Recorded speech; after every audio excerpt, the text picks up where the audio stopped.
alça ağacının yanındayam və gördüyünüz kimi yarpaq altında kütləvi mənənə müşahidə edilir. Mənənə bitlərə qarşı hansı dərmandan istifadə etmək lazımdır? Bu haqqda danışırıq.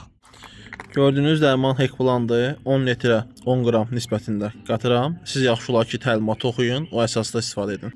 Sistem təsirli inseksiddir. Bitkinin daxilinə keçir və sonra mübarizəsini aparır. Həşəratlar, zərərvericilər yarpaqdan qidalananda məhv olurlar. Hal-hazırda Hekplanı yarpaqdan tətbiq edirik.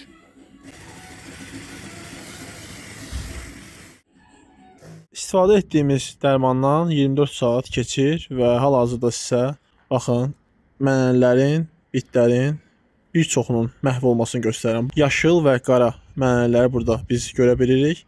Mənənə kütləsi, bit kütləsi azalıb və yaşıl olan müəyyən qədər mənənələr də bir neçə günə tamamilə məhv olacaq.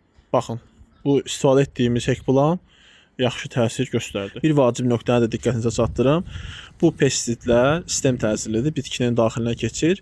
Yaxşı olar ki, əgər meyvə yetişənə 25 gün, 1 ay qalıbsa, bu zaman bu dərmanlardan istifadə edilməsin. Əgər meyvənin yetişməsinə çox vaxt varsa, bu zaman bu dərmanlardan istifadə etmək olar.